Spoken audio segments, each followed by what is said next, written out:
అందరికీ నమస్కారం. నా పేరు జి రామన్న, డివైఎఫ్ఐ రాష్ట్ర కార్యదర్శి. రాష్ట్ర ప్రభుత్వం అనేక పోరాటాల సందర్భంగా అనేక పోరాటాల తొలగి మెగా డిఎస్సిని విడుదల చేసింది. దానికి ప్రత్యేకంగా రాష్ట్ర ప్రభుత్వం ధన్యవాదాలు తెలియజేస్తున్నాము. అయితే ఇందులో ఈ డిఎస్సిలో చాలా ముఖ్యమైన అంశాలను ఈ రాష్ట్ర ప్రభుత్వం పరిగణలోకి తీసుకున్నట్టుగా అనిపించట్లేదు. మరి అధికారుల లోపమా మరి ఎవరు అనేటువంటిది చెప్పాల్సిన అవసరం ఉంది. ఎవరైతే ఇంటర్ డిగ్రీ చదివి ఈరోజు బీఈడీ చేసిన వాళ్ళు ఉన్నారో లేదా డైట్ చేసిన వాళ్ళు ఉన్నారో వాళ్ళందరికీ టెట్లో అవకాశం ఇచ్చారు, బీఈడీ చేయించారు, డైట్ చేయించారు.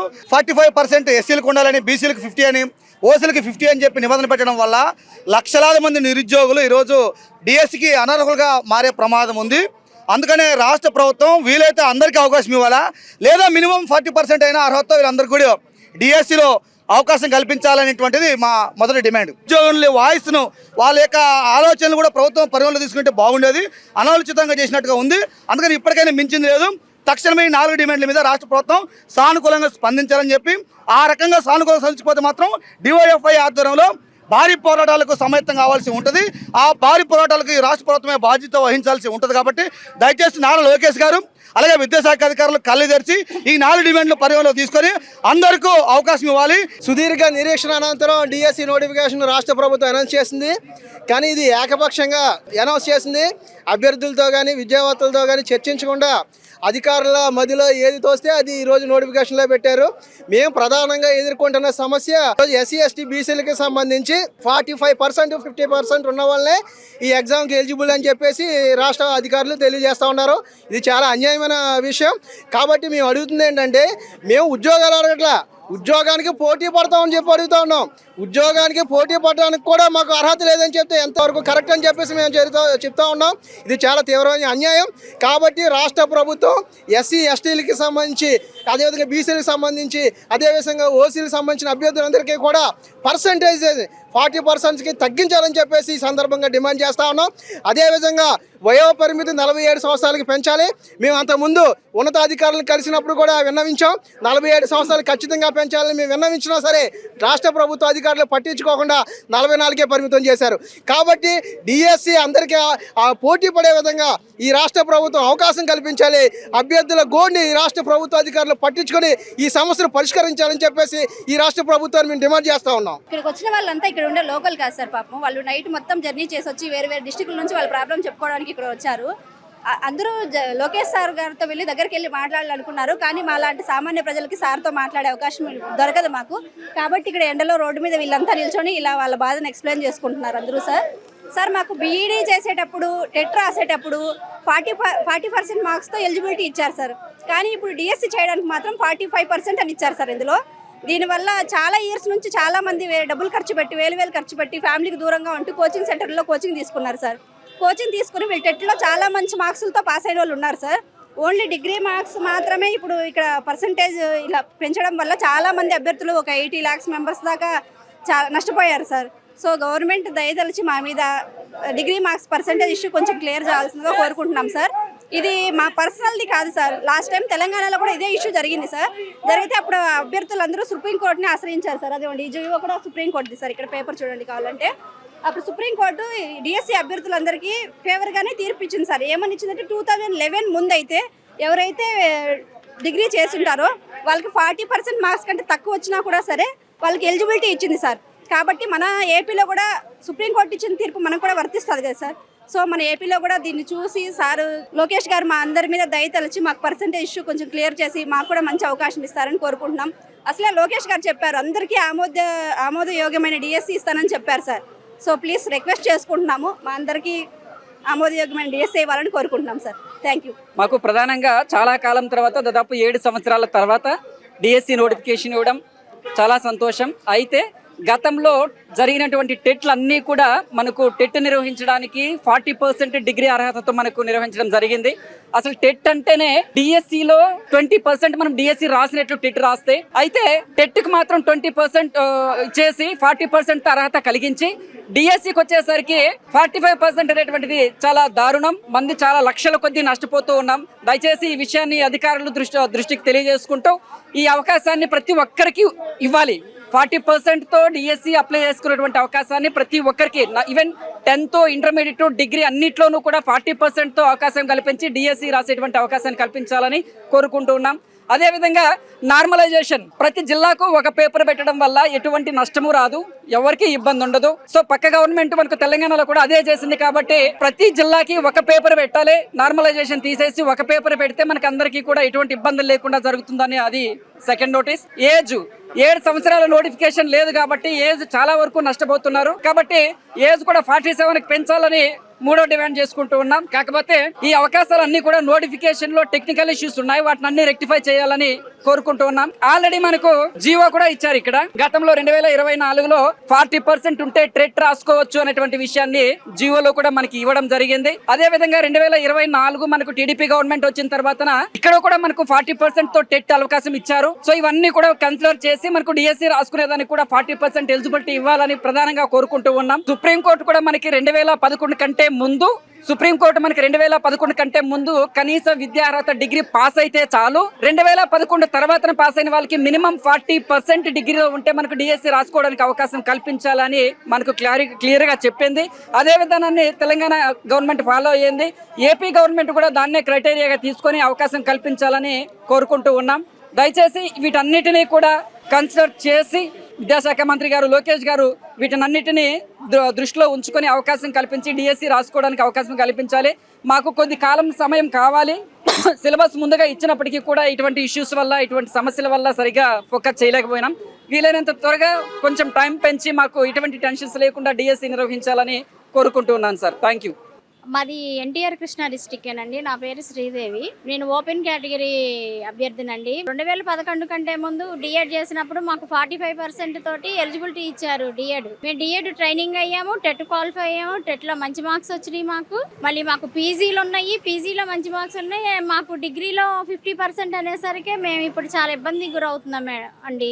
అది కాకుండా 2019 ఎన్సీ గెజిట్ ప్రకారం 2011కు ముందు ఉన్నటువంటి వాళ్ళకి ఎటువంటి అర్హతలు లేవని చెప్పేసి సుప్రీంకోర్టు నామ్స్ ప్రకారం. ఇప్పుడు వచ్చేసి 50% అనేసరికి ఓపెన్ క్యాండిడేట్స్ కూడా అసలు చాలా ఇబ్బందులు పడుతున్నారు. ఈ విషయాన్ని మాత్రం విద్యాశాఖ మంత్రి గారు కొంచెం పరిగణలోకి తీసుకోవాలని కోరుచున్నామండి.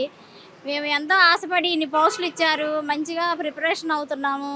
లాస్ట్లో ఈ అర్హత మార్కులు అనేసి మమ్మల్ని ఒక వారం రోజుల నుండి సందిగ్ధంలో పడేసి ప్రిపరేషన్ లేదు, ఏం లేదు, మేమేమో రోడ్లు పడి తిరుగుతున్నాము. ఈ విషయాన్ని కొంచెం గారి దృష్టికి తీసుకెళ్ళి ఈ ఓపెన్ వాళ్ళకి కానీ 40%, 45 నుండి 40%కి ఎస్సీ ఎస్టీ బీసీ వాళ్ళకి, ఓపెన్ కేటగిరీస్కి 50 నుండి 45% ఇలాంటివన్నీ లేకుండా మాకు అసలు కనీస విద్యార్హత లేకుండా 2011 కంటే ముందున్న వాళ్ళందరినీ అర్హత కల్పించాలని కోరుచున్నామండి. నమస్తే సార్, మేము డిఎస్సి అభ్యర్థము.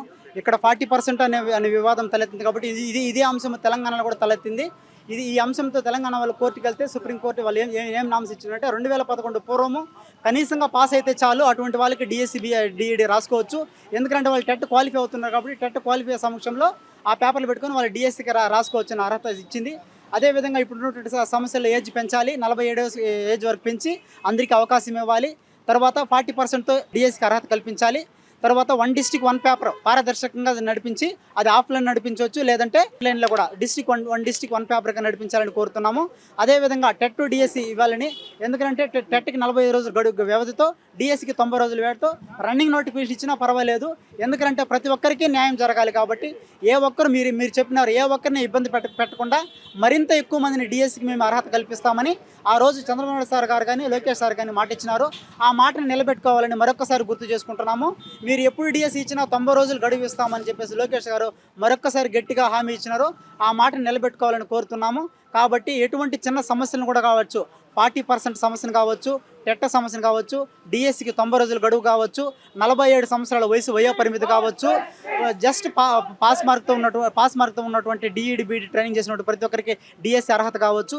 ప్రతి విషయంలోనూ అప్లికేషన్ విషయంలో కూడా ఒరిజినల్ సర్టిఫికేట్లు కాకుండా జిరాక్స్లతో అప్లై చేసుకొని నెక్స్ట్ పోస్టింగ్ ఇచ్చేటప్పుడు ఒరిజినల్ సర్టిఫికేట్ వెరిఫికేషన్ చేసి పోస్టింగ్ ఇవ్వాల్సింది కోరుతున్నాము. మమ్మల్ని ఎటువంటి ఇబ్బందులకు ఆందోళనకు గురి చేయకుండా మంచిగా టైం ఇస్తూ గడువు ఇస్తూ మాకు చదివే ప్రిపరేషన్ కల్పిస్తూ రాష్ట్రం మంచి నిర్ణయాలు తీసుకోవాలని కోరుకుంటున్నాము. బీఈడి చేయడానికి డైట్ చేయడానికి ఉన్నటువంటి అవకాశం అయితే 40%, కానీ డిఎస్సి రాసుకోవడానికి మాత్రం 40% అవకాశం ఉండదు. కానీ ముఖ్యంగా ఈ డిఎస్సి రాసుకోవడానికి ఈ ఎస్సీ ఎస్టీ బీసీలకి అయితే 40% ఇవ్వాలి అనేటువంటి దాంతో పోరాటం. ముఖ్యంగా 40% అండి ప్రధానమైన డిమాండ్. అయితే డిగ్రీలో 40% ఇవ్వాలి సార్. నేను 2012లో డిఎస్సి రాయడం జరిగింది. అప్పుడు పర్మిషన్ ఉంది. అప్పుడు చాలా తక్కువ మార్కులలో ఉద్యోగాన్ని కోల్పోయినాను. 14 రాసినాను, 18 రాసినాను. ఇప్పుడు మా కర్నూలు జిల్లాలో పోస్టులు ఎక్కువ ఉన్నాయి. నాకు ఇంటర్లో 449 మార్కులు ఉన్నాయి. హెచ్జిటికి అర్హుణ్ణి సార్ పోయిన డిఎస్సిలలో. కానీ ఈ డిఎస్సిలో మాత్రం నేను అనర్హుణ్ణి అని చెప్పేసి జీవో ఇవ్వడం జరిగింది. దీనివల్ల మా జీవితాలే పోతున్నాయి సార్. దాదాపు నేను 2 సంవత్సరాల నుంచి కర్నూలులో రూమ్లో ఉంటూ చదువుకుంటూ ఉన్నాను. కానీ ఈరోజు అధికారులు ప్రకటించినటువంటి అర్హతలు పెట్టడం వల్ల మేము అసలు మా జీవితం ఎందుకు బతుకుతున్నామా, ఈ లైఫ్ ఏంది అని చెప్పేసి అనుకుంటున్నాము. మేము ఇంటి దగ్గర అయితే కనుక ఈసారి పోస్టులు దండిగండాయి, టెట్లో 120 మార్కులు ఉన్నాయి, ఖచ్చితంగా జాబ్ కొట్టే ఇంటికి వస్తామని చెప్పేసి చెప్పి ఉన్నాము. కానీ ఈ రోజు అర్హత లేదంటే ఇంటికి పోయి పెళ్ళాం పిల్లలకి ఏం ముఖం పెట్టుకొని మేము ఇంటికి పోయి మా ముఖాలు చూపించుకోవాలి. మాకు చావు తప్ప వేరే ఆధారమే లేదు సార్.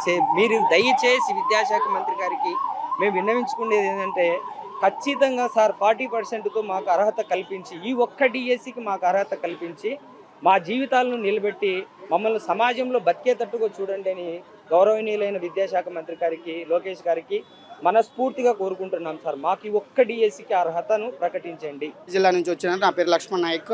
దయచేసి ఇప్పుడు ఆ గతంలో జరిగిన విధంగా మేము ఆల్రెడీ టెట్ క్వాలిఫై అయి ఉన్నాము, డిఎస్సికి ఆల్రెడీ ఎలిజిబుల్ అని చెప్పేసి లాస్ట్ టైం డిఎస్సి 2024లో కూడా మేము డిఎస్సి అప్లై చేసి ఉన్నాము. ఇప్పుడు దగ్గర మేము 2 years నుంచి ప్రిపేర్ అవుతూ ఉన్నాము. ఎందుకంటే ఇది గతంలో ఆల్రెడీ లాస్ట్ డిఎస్సిలో కూడా తెలంగాణలో కూడా సుప్రీంకోర్టు కూడా స్టే ఇచ్చింది. 2011 లోపు డిగ్రీ కంప్లీట్ అయిన వాళ్ళకి అర్హతతో సంబంధం లేదు, పర్సంటేజ్తో సంబంధం లేదని ఇచ్చింది. కాబట్టి దయచేసి అంతకుముందు గతంలో ఎలా ఉన్నదో డిఎస్సి నోటిఫికేషన్ అర్హతలు ఎలా ఉన్నాయో అయ్యే కంటిన్యూ చేయాలని నేను మనస్ఫూర్తిగా మన విద్యాశాఖ మంత్రి నారా లోకేష్ గారికి, అలాగే ఎడ్యుకేషన్ కమిషనర్ గారికి, మన రామరాజు గారికి అందరికీ నేను హృదయపూర్వకంగా కోరుకుంటాను. దయచేసి మా అందరిని గమనించి ఈ మోడిఫికేషన్ చేసి త్వరగా మేము ఆన్లైన్లో అప్లై చేసుకొని మళ్ళీ మేము తొందరగా చదువుకునే టయాన్ని మాకు దయచేయమని చెప్పి మనస్ఫూర్తిగా అడుగుతున్నాను సార్. Thank you sir. నా పేరు పాపయ్య అండి. గత 10 సంవత్సరాల నుంచి మేము డిఎస్సికి ప్రిపేర్ అవుతున్నాము. అంటే కోవిడ్ పాండమిక్ సిచ్యువేషన్ వల్ల మన జగన్మోహన్ రెడ్డి గారి గవర్నమెంట్లో నోటిఫికేషన్ రాలేదు. నోటిఫికేషన్ కూడా ఇప్పుడు ఆయన ఎలక్షన్ ముందు నోటిఫికేషన్ ఇవ్వడానికి సిద్ధపడ్డారు. అప్పుడు 44 సంవత్సరాల వయో పరిమితి వచ్చినప్పుడు ఇది సరిపోదని చెప్పేసి మేము చాలా పోరాటం చేశాం. మా పోరాటాలకే ఈ కూటమి నాయకులు అయినటువంటి పవన్ కళ్యాణ్ గారు, అదేవిధంగా లోకేష్ గారు కూడా మాకు మద్దతు ఇచ్చి మా గవర్నమెంట్ వస్తుంది, మా గవర్నమెంట్ రాగానే మీకు వయో పరిమితిని పెంచుతాము, అదేవిధంగా పోస్టుల సంఖ్యను కూడా పెంచి మీకు నోటిఫికేషన్ ఇస్తామన్నారు. ఈవేళ నోటిఫికేషన్ ఇచ్చారు. ఈ నోటిఫికేషన్లో మరలా 44 సంవత్సరాల వయో పరిమితిని ఇచ్చారు.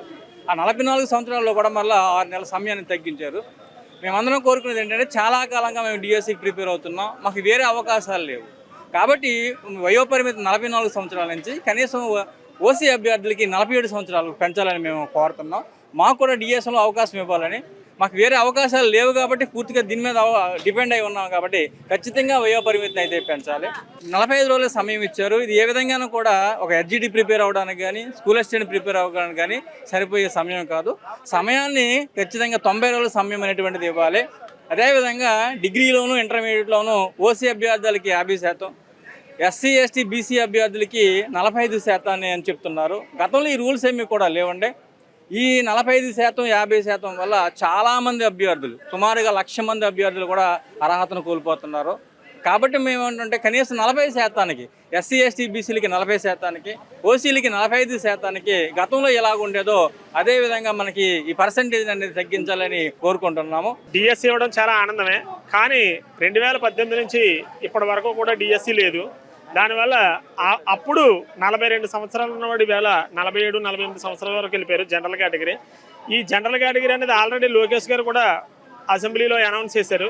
నేను అధికారంలో ఏజ్ కన్సిడరేషన్ చేస్తాం, ముఖ్యమంత్రి గారి దగ్గర ఫైల్ ఉంది, కన్సిడరేషన్ చేస్తామని చెప్పేసి అన్నారు. అయినా సరే ఆ ఏజ్ అనేది ఇంకా దరిద్రం ఏంటంటే 42 సంవత్సరాల నుంచి 44 సంవత్సరాలు చేసామన్నారు. అది కాదండి, ఆల్రెడీ 44 ఉంది 2018 నుంచి. 2018 నుంచి 44 ఉన్నదే 46 చేస్తామన్నారు, 47 లేకపోతే పెంచుతామన్నారు. పెంచడం మానేసి ఉన్నదాన్నే ఇవ్వడం జరిగింది తప్ప పెంచలేదండి. అది ఒకటి కన్సిడర్ చేసుకుంటే చాలా మందికి బెనిఫిట్ అవుతుందని చెప్పేసి మా అభిప్రాయం. అది మా డిమాండ్. వికలాంగుల అభ్యర్థులను కూడా కొంచెం దృష్టిలో పెట్టుకొని వారికి కూడా కొంచెం పోస్టులు కేటాయిస్తే బాగుంటుందని నా అభిప్రాయం సార్. సార్ నాది వచ్చి డైట్ అయ్యి 2011లో అయిపోయింది సార్. 10-12 బ్యాచ్ సార్ నాది. అప్పటి నుంచి ఒకసారి రాసాం, మిస్ అయింది. నెక్స్ట్ అయితే మళ్ళీ పోస్టులు అయితే రాలేదు సార్. అన్ని పోస్టులు అయితే ఇవ్వలేదు. వికలాంగులుగా ఉన్నాం sir. Visual impair person sir. Visual impair పర్సన్స్కి పోస్టులు అయితే లేవు సార్. దయచేసి మమ్మల్ని కూడా కొంచెం దృష్టిలో ఉంచుకొని మాకు కొన్ని పోస్టులు ఏవో ఇస్తే మా బాధ మేము పడుకొని ఏదో చేసుకోగలుగుతాం సార్. విద్యాశాఖ మంత్రి గారు నారా లోకేష్ గారు కానీ, చంద్రబాబు గారు కానీ, విజయరామరెడ్డి గారు కానీ, విజయరామరాజు సార్ గారు కానీ వాళ్ళైనా కానీ కొంచెం మా మీద దయ చూపండి సార్. వికలాంగులు అనే దయ సమాజంలో ఉన్నది, కానీ మీరు కూడా మా మీద దయ చూపిస్తే బాగుంటుంది అని నా అభిప్రాయం సార్. డిఎస్సి అభ్యర్థులు అయితే విజయవాడ వేదికగా ఆందోళన బాటపెట్టారు. ఇంటర్, డిగ్రీ, 10th క్లాసుల్లో 40% వెయిటేజ్ ఇవ్వాలని అయితే వారు ప్రధానంగా డిమాండ్ చేస్తున్నారు. అలాగే ప్రిపరేషన్ కూడా 90 రోజులు గడువు ఇవ్వాలని గతంలో లోకేష్ ఏదైతే హామీ ఇచ్చారో ఆ హామీ నెరవేర్చాలని కూడా వారు డిమాండ్ చేస్తున్న పరిస్థితి అవుతుంది. ఇప్పటికే పలుమార్లు అధికారులు ప్రభుత్వం దృష్టికి తమ సమస్యలను తీసుకెళ్లామని, సుప్రీంకోర్టు ఆదేశాలను కూడా వారు పాటించాలని కూడా వారు విజ్ఞప్తి చేస్తున్న పరిస్థితి అవుతుంది. ప్రభుత్వం స్పందించి తమకు న్యాయం చేయని పక్షంలో తమ ఆందోళన తీవ్రతరం చేస్తామని కూడా హెచ్చరిస్తున్న పరిస్థితి అవుతుంది. విజయవాడ వేదికగా వీరు జరుగుతున్నటువంటి ఆందోళనని రాష్ట్ర వ్యాప్తంగా చేపడతామని కూడా వారు హెచ్చరిస్తున్నారు. కెమెరా పర్సన్ రెహమాన్తో జర్నలిస్ట్ నాని, ఏపీ అమరావతి, అభినవ్ భారత్, విజయవాడ నుంచి.